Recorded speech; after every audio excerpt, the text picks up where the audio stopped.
야담 이야기. 넌 어쩜 그리 입으로 잘하는구나. 옥누몽이라고 하면 조선 사람 치고는 거의 모르는 사람이 없을 만큼 한간에서 널리 읽혀진 책이었습니다. 지금까지도 이 책을 지은 이가 누구인지 모르고 있지만 옥누몽, 이 세상에 나오게 된 사연에 대해서는 민간에 이런 이야기가 전해지고 있습니다. 지금으로부터 그리 멀지 않은 옛적의 조선에 박학다문한 한 선비가 있었습니다. 어느 나라에서는 그에게 중임을 맡겨 중국의 사신으로 보내어 나라일을 보고 오게 하였습니다. 선비는 고국을 떠나 수천리 떨어진 타국에 가는 몸이라 떠나기에 앞서 먼저 임금님을 뵈하라고 집에 돌아와 어머님께 절하며 하직을 고하였습니다.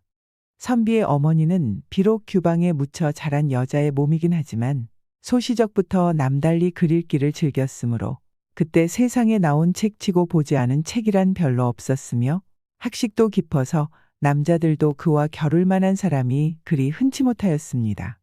어머니는 아들이 중국 사신으로 간다는 말을 듣자 매우 기뻐하면서 그를 잠깐 불러앉히었습니다. 얘야, 내가 일국의 사신의 몸으로 중국에 간다 하니 매우 무거운 걸음이로다. 하지만 너 이번 걸음에 어머니의 한 가지 청을 들어줄 수 없겠느냐.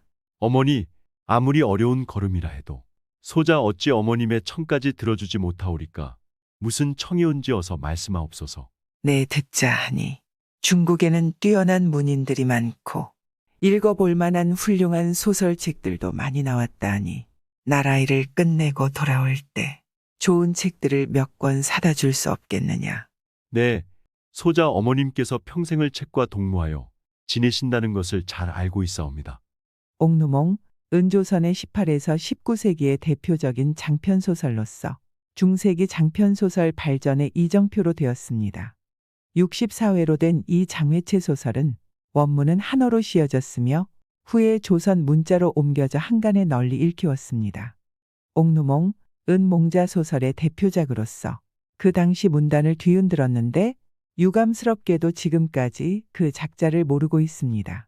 소자 돌아오는 길에 어머님께서 보실 만한 훌륭한 책 몇 권을 사가지고 올 터이니 어머님께서는 방심하소서.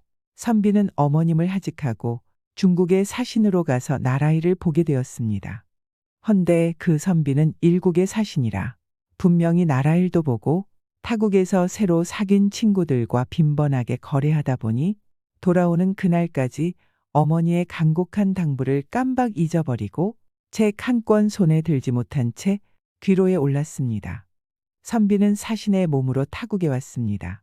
나라의 일도 차질 없이 보고 고국으로 돌아가게 되니 아주 기뻐서 날마다 부지런히 길만 재촉했습니다.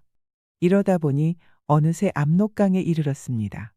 압록강 푸른 물이 정답게 출렁이며 흐르고 강 건너로 눈에 익은 고향산천이 바라보였습니다. 그제야 선비는 고국과 어머님에 대한 생각을 하던 끝에 어머니가 소설을 사가지고 오라던 그 당부를 생각하게 되었습니다. 하지만 때는 이미 늦었습니다. 수천리나 되는 땅을 다시 돌아가서 그런 책을 사가지고 올 수도 없었고 사신의 몸이라 중도에서 임의로 지체할 수도 없었습니다. 어머님을 볼 면목이 없어 천만 낭망하여 얼굴에 그늘을 지웠습니다. 그는 불효한 자기 처사를 스스로 책망하며 머리를 떨구었지만 별다른 수가 없었습니다. 선비는 생각하고 생각하던 끝에 어머님께 다소의 기쁨이라도 주고 저 이날부터 자기가 중국에서 보고 들은 사실을 더듬어가면서 한문으로 소설 옥누몽을 쓰기 시작했습니다. 길을 갈 때는 생각을 더듬고 쉴 잠에는 줄거리를 엮었으며 가다가 밤이 되어 주막에 들면 그 밤이 다가고 동력의 새별이 사라질 때까지 줄곧 써내려갔습니다. 이렇게 압록강을 건너서부터 생각을 더듬어가며 쓰기 시작한 소설 옥누몽은 마침내 그가 서울에 이르자 같이 64회로 끝을 보게 되었습니다. 아들이 돌아와 어머님께 절을 올리자 어머니는 장한 듯 아들을 보더니 나라일을 잘 보고 왔느냐고 물은 뒤에 아들의 손에 쥐인 책에 눈길을 보내며 말했습니다. 그래, 내가 부탁하던 소설책은 몇 권 사가지고 왔느냐. 내 손에 든 책이 무슨 책인지 어디 좀 보자꾸나. 아들은 그만 가슴이 따끔해 나면서 얼굴이 달아올랐습니다. 그처럼 간곡히 청하던 책을 한 권도 사가지고 오지 못했으니 어머니 앞에서 입이 떨어지지 않았습니다. 어머니는 아들의 손에 든 책만 내려다보고 있었습니다. 아들은 생각다 못하여 자기가 압록강을 건너서면서부터 쓰기 시작한 소설 옥누몽을 어머니 앞에 공손히 내놓으면서 거짓말을 하였습니다. 어머님이 말씀하신 것처럼 중국에는 문인도 많고 그들이 쓴 훌륭한 소설도 한두 권이 아니었습니다. 하오나 촉망 중에 좋은 책은 사지 못하고 옥누몽이라는 소설 한 권을 빌어서 손수 베껴 가지고 왔소이다. 소자의 어지러운 필체를 나무란 마시고 이 책을 보옵소서. 오, 그러하냐. 내 그 많은 글을 베껴 쓰느라 고생 많이 했겠구나. 어디 보자. 아들은 죄진 사람처럼 끌어엎디어 머리 숙이고 옥누몽을 어머니에게 올렸습니다. 어머니는 아들이 베껴왔다는 소설 옥누몽을 침식을 잃고 읽어내려갔습니다. 하루가 지나고 이틀이 지났습니다. 어머니는 여전히 그 책을 들고 앉아 일심으로 읽고 있었습니다. 사흘날이 되었습니다. 어머니는 아들한테서 받은 그 옥누몽을 다 읽고 반나절이나 깊은 생각에 잠겨 있더니 저녁에 아들이 집에 돌아오자 그를 자기 방으로 불렀습니다. 얘야, 내 이 옥누몽을 잘 보았다. 헌데 너 이 소설을 중국에서 베껴왔다 하였는데 그것이 실말이냐?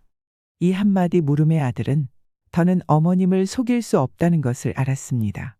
하지만 이제 와서 그 책은 제가 지은 것이라고 하자니 학식 있는 어머니 앞에서 그런 말을 하기도 난처했습니다. 호미난방이라더니 정말 그러했습니다. 아들은 이러지도 저러지도 못해서 망설이기만 했습니다. 이때 어머니가 더는 아들의 대답을 기다리지 않고 그를 보고 말했습니다. 얘야, 이 책을 다 보았다. 얘야, 이 어머니는 평생에 읽은 글과 본 책이 많지는 않다만 그저 글이란 사람마다 다르고 나라마다 같지 않다는 건 알고 있다. 중국 사람은 중국 사람으로서의 글을 쓰는 법이 있고 조선 사람은 조선 사람으로서의 글을 쓰는 법이 있느니라. 이해야, 옥누몽. 이 책은 장애치로 쓴 몽자소설이기는 필법을 보니 우리 조선 사람의 글이요. 글재간을 더듬어 보니 내 글이 분명하거나 내 이애미는 속이지 못하리로다. 넌 어쩜 그리 입으로 잘 지어내는구나. 어머님, 이 불효한 소자를 용서하여 주옵소서. 옥누몽은 중국의 장외체 소설을 베껴 가지고 온 것이 아니었고 소자가 압록강을 건너서부터 서울까지 오면서 쓴 것이옵니다. 어머님의 당부를 잊어버리고 압록강가에 와서 하는 수 없이 이 책을 쓰기 시작했사옵니다. 졸작이 오니 어머님께서 천만양해 하옵소서. 아들은 지나온 일을 자초지종 다 말하였습니다. 이때 어머니는 아들을 다시 보며 빙그레 웃었습니다. 얘야, 너무 송구스러워 말어라. 내가 지은 옥누몽을 보니 기쁘구나. 어머니가 어찌 제 아들이 지은 책을 거작이라고 하겠느냐만 우리 조선의 몽자소설로는 대표작이 될 만하고 세상에 내놓아도 전해질 만하니 세상에 내놓도록 하여라. 나는 심히 기뻐하리로다. 과분한 치아이나 소자 어머님 분부대로 이 책을 세상에 내놓겠나이다. 이렇게 되어 옥누몽은 세상에 나오게 되었는데 어머님이 말씀한 것처럼 이 책은 세상에 나오자 수많은 독자를 끌었고 몽자소설의 대표작으로까지 인정받게 되었다고 합니다. 구독과 좋아요, 알람 설정은 사랑입니다.